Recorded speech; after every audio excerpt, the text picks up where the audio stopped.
sa katawhan sa Dios. Yun ana ang pagserbisyo sa tong mahal na inahan diya sa kang Elizabeth. No, gipakita niya mo ni ang pagserbisyo. Na dili ka magmind kung unsa nakakahago, dili ka magmind kung unsa nakalayo, unsa kabukat ang ato ang gidala. But it is a joyful sharing sa mga grasyang nato nadawat para sa katawhan sa Dios. Nga na si Maria. Kisa may mubaktas og 314 kilometers. Unya, buntis ka. No, may ka, di ko, musakay na lang ko og e-bike. No? Iyon, ana. That's why Mary, nahimo siyang greatness. No? That the true greatness lies in our availability to God. Aduna tay panahon sa Ginoo. When we say yes to the Lord, sama ni Maria, it is our availability to accept and carry our daily crosses. Mauna nga, kung unsa ang ato ang responsibilidad, isip mga Kristohanon, ayaw mong surrender, ayaw mong pangluod.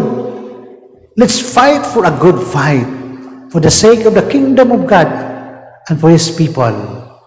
No? Ang usahay ko nato atong mentality, especially kitang nanervisyo sa katawhan sa Dios, mao ni, no? O ano day, for example, project, no?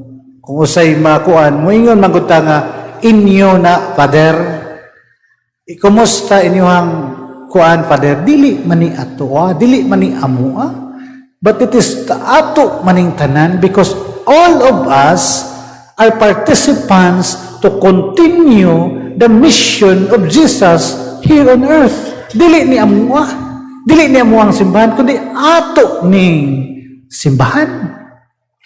Munang uban, adunay reservation, adunay kanang usana kung bitaw og magduha-duha tungod kinagunahuna mo nga amo ni. Dili, ato ning tanan. We are all participants to continue the mission of God here on earth. Muna nga, kinumdong ko sa istorya, no? Na usa ka sekretary o na mga parishioners man na pare, tana-tana sa project. No? Father, kakuan man ning kakinsam ning Father mo ni sa unam ning project, Father, no na kiniinyo ning project, Father. Ikurikan sa pare. Ningon siya, sister, dili ni amoa. Ato ning project. Ato ni. Father, kining inyong laundry, dako lagi kayo, Father, yung parking. No? Dili ni amo ang parking. Ato ning parking. Minsan, Father, ang inyong halad ibutang sa kumbento, Father. No? Ano yung sekretary? Father, asan yung mga halad ninyo, Father? Dili lagi na among halad. Ato nang halad. Dili ni amo. Ato ning tanan. Ibutang na siyang una-una. One time, no, nag-meeting ang PPC. No, niya, katong sekretary, no, kanang, dito man, nagsulat siya. Niya, during the meeting, no, niabot man ang anak sa sekretary mata. Ningon siya nga, Father, ang atong anak, Father, nakaroon ni bisita nako, Father. Iyo siya, Father, anang Father, aw ka na, inyo na, dili na ato. God wants us to take the responsibility and make a difference, make a difference in people's lives.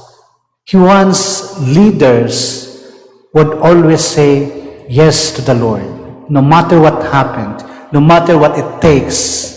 Kanang di gid mo surrender mo na. I really admire those people nga bisan gani og magkayabag-yabag na nagyapon sa simbahan, no? Bisan kasab-an na pahinumduman naragyapon sa simbahan. Mo na nga kitang maginikanan na dinhi, try your best, no, to teach your children the importance of service to the people of God. No, dili na magsige rag gara-gara. No, dili na magsige og kada laro-laro lang. No? Paniya diri simbahan. No? Katong mga politicians nga niingon katong for example nga pildi mo sa election katong nga gusto mo serbisyo sa katawhan sa Dios, ang simbahan welcome ninyo sa inyong panerbisyo. No, all of you are welcome to the church. Sa inyong service. Kay mo ni ang tawag sa Ginoo because we are called Catholic Christians to participate to the mission, to continue the mission of Jesus here on earth. Muna ang Ginoo nagkinahanglan og workers who would stand for a cause. Dreamers who will hope and vision that willing to pay the price to make those dreams come true sama sa gibuhat ni Mama Mary. Greatness, my dear friends, is the availability to serve and openness to help to others. Greatness is doing what Jesus did, serving and giving His own life for our salvation. Munang andam muhatag sa kaugalingon. Remember that in the gospel, Mama Mary, gisulti niya that God has done great things for me. Mao po nang gibuhat sa Ginoo kanatong tanan. He has done great things for all of us. We have been forgiven our sins. Gipasaylo kita sa Ginoo. We have been accepted and redeemed in spite of our betrayal and sinfulness. Gidawat kita sa Ginoo. This is the great things that God has done for us. Muna nga pasalamat ta kay kitang tanan giluwas sa Ginoo. Bisan pagbuluyagon ta, God chose us to die aron kitang tanan maluwas. Muna angay nato pasalamatan. This is the great things that God has done for us. Muna makaigsunan ko ni Kristo, no? The end, no? Ang Ginoo nagpaabot kanatong tanan. Nagpaabot sa atong oras, nagpaabot sa atong kaugalingon kung kanus at mga lagad kaniya. Pinaagi sa pagpangalagad sa katawhan. Kaysa atong mga grasya sa kinabuhi, sa pagluwas sa Ginoo kanato, in return, ang ato ang response sa Ginoo, ang atong ikabalik sa Ginoo, atong andamon atong kaugalingon to face courageously our own passion and death for the people of God. Pinaagi sa atong paghatag sa kaugalingon, pagserbisyo sa Ginoo. We must follow the way of the cross to Calvary. Somehow, no, we must experience suffering.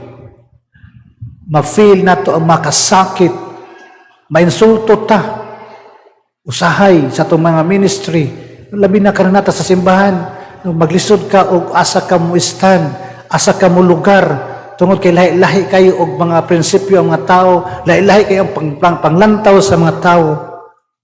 But we choose to stay sa pagpangalagad sa Ginoo, sa pagtubag sa tawag sa Ginoo. Moni ang kalipay sa Ginoo kay mao kini ang gibuhat ni Mama Mary katong naapasya dinhi sa kalibutan. Mga kaigsunan ko ni Kristo, we will lose everything, my dear friends, even our own biological family.